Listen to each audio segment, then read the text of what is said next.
Bienvenue dans cette nouvelle édition du QG Weekend. Au sommaire de l'actualité, le dépouillement se poursuit au Nigeria après le scrutin de samedi. Élection des gouverneurs et des représentants des assemblées locales ce samedi au Nigeria. Lagos, le centre économique du pays, est particulièrement convoité pour le poste de gouverneur. La ville, dominée ces 20 dernières années par l'APC au pouvoir, pourrait bien cette année tomber aux mains de l'opposition.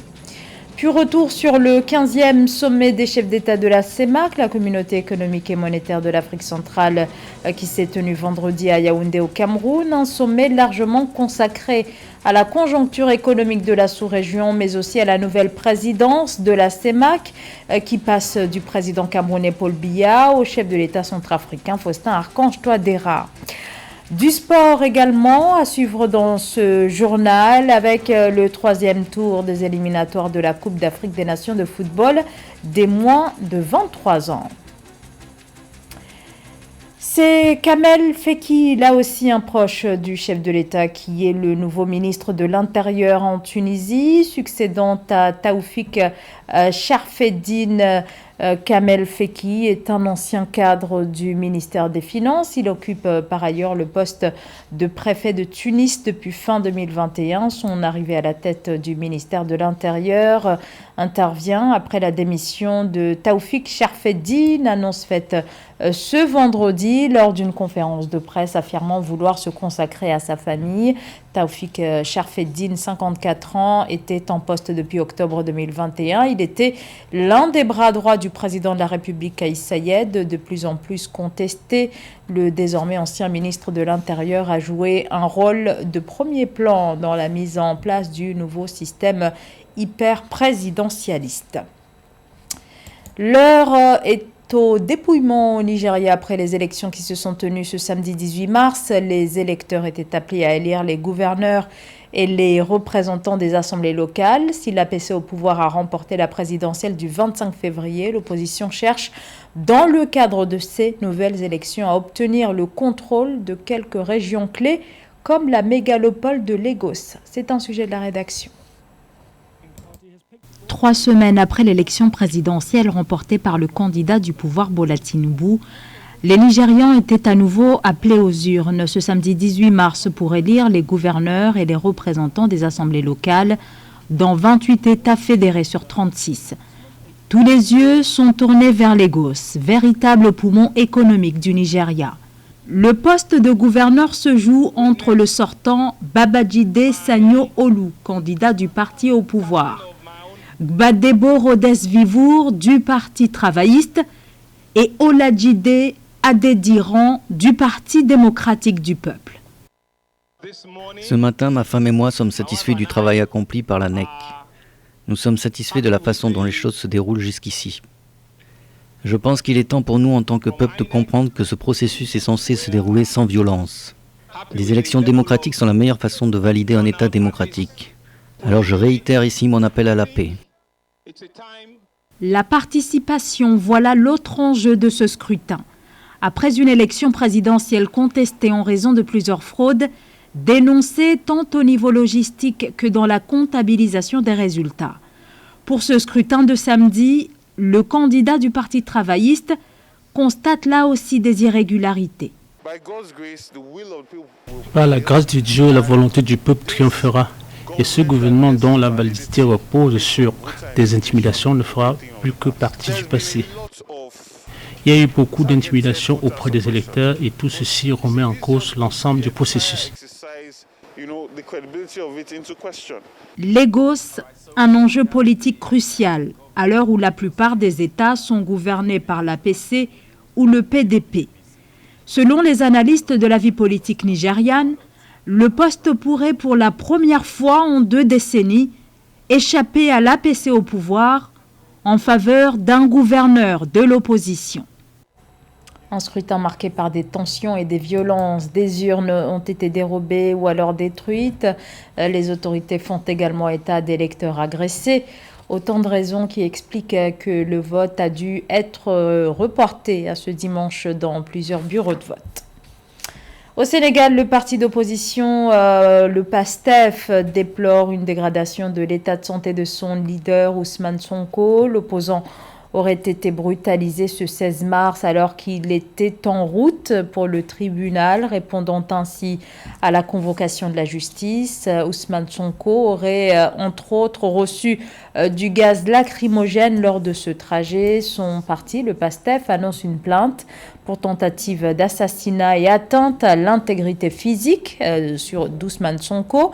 Ousmane Sonko, candidat déclaré au scrutin présidentiel de 2024 et fervent opposant au président sortant Macky Sall, est inculpé pour viol et placé sous contrôle judiciaire. La défense dénonce depuis le début de cette affaire en 2021 une machination orchestrée par l'actuel chef de l'État. Sur cette plainte du parti, je vous propose d'écouter Bassirou Diomaye Faye, deuxième vice-président du PASTEF. À chaque fois que le président Ousmane Sonko est convoqué, c'est le prétexte de s'en prendre physiquement à lui.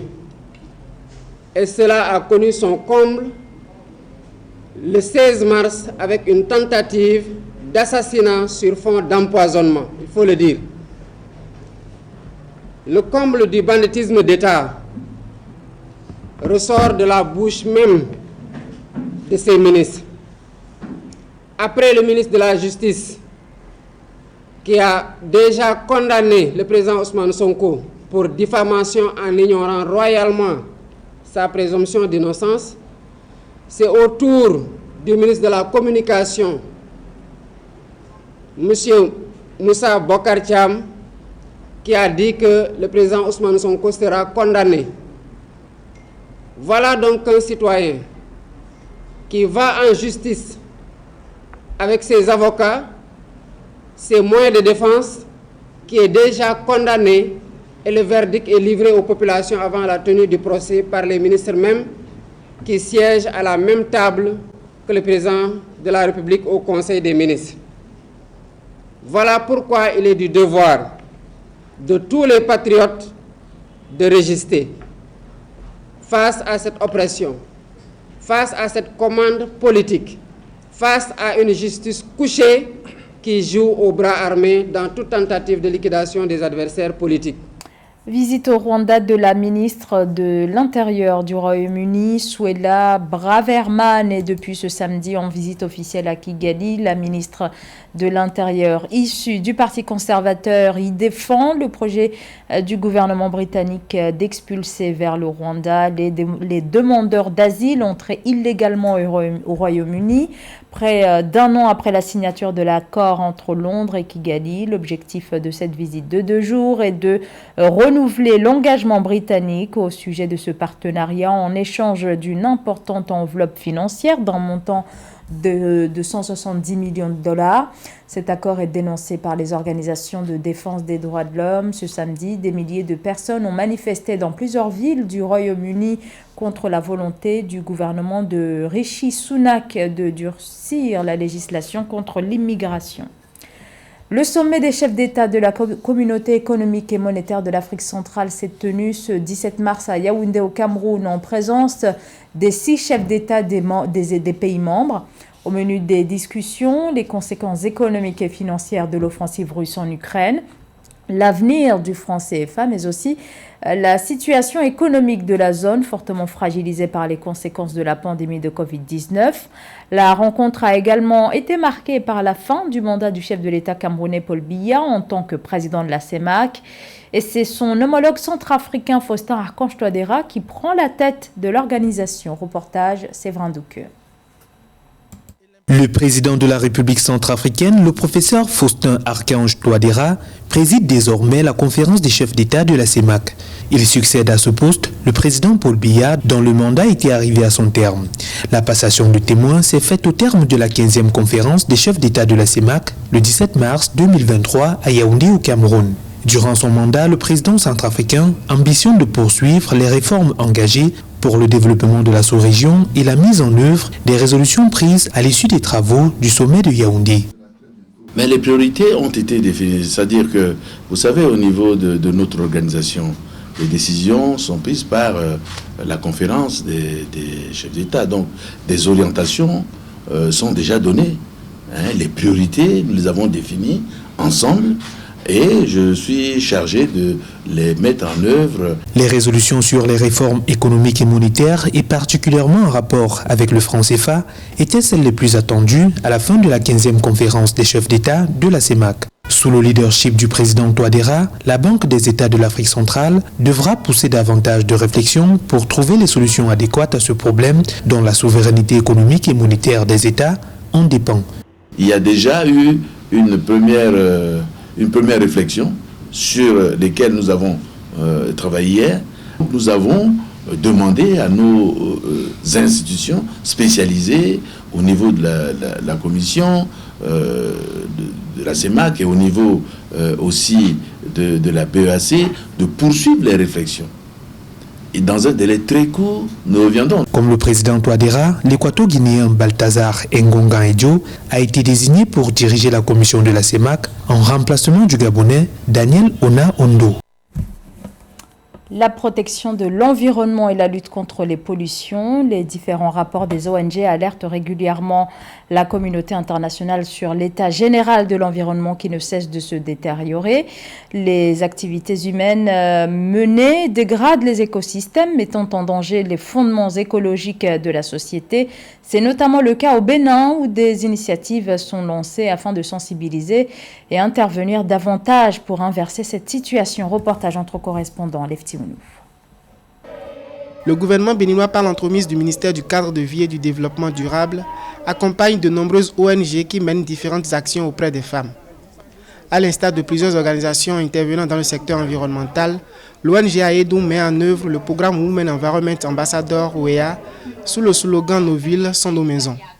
Une initiative qui promeut les femmes au cœur des actions environnementales et au respect de la salubrité dans les 12 départements du Bénin. La femme est au cœur de l'action, parce que la femme est au cœur de l'éducation. Permettez-moi de le dire, je suis une mère, mais nos enfants sont beaucoup plus en contact avec nous les mamans. Vous voyez, donc la maman passe le message plus facilement. À chaque moment, il y aura des femmes qui vont se concentrer sur la mise en terre des plants, il y aura des femmes qui vont se concentrer sur la sensibilisation par rapport à l'utilisation abusive des sachets, il y aura des femmes qui vont se concentrer sur l'entretien des espaces publics, il y aura des femmes qui vont mener des actions ponctuelles de sensibilisation et il y aura des vidéos qui seront réalisées. Prédisposées à donner la vie, les femmes assurent de multiples rôles dans la société. Dans le secteur environnemental, elles optent pour un cadre de vie sain et le respect de l'environnement.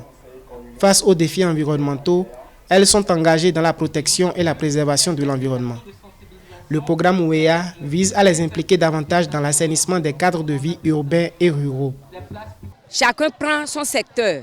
Si c'est le marché, les places publiques, non, nous maintenant, on va s'occuper de ramasser des sachets. Nous avons reparti ces tâches-là et en 3 mois, vous allez voir le résultat. Selon les données de l'Institut national de la statistique et de l'analyse économique INSAE, les femmes représentent plus de 52% de la population au Bénin. Le projet Women Environment Ambassador WEA, initié par l'ONG AEDU, vise entre autres à inciter les femmes au service du développement durable, mais aussi à promouvoir l'accès légal à la gestion des ressources naturelles et à la préservation de l'environnement. Au terme du programme, 3 meilleures femmes ambassadrices de l'environnement seront récompensées. On en vient maintenant aux éliminatoires, plus exactement au 3e tour des éliminatoires de la Coupe d'Afrique des Nations de football des moins de 23 ans. Les différentes équipes sont sur le pied de guerre. Cette étape est cruciale. Les sélections resserrent donc les rangs. Le point avec José Douglas. Ce sera la 4e édition de la CAN des U23. Tout d'abord, un clin d'œil à la sélection du Cameroun qui va affronter le Gabon les 25 et 28 mars.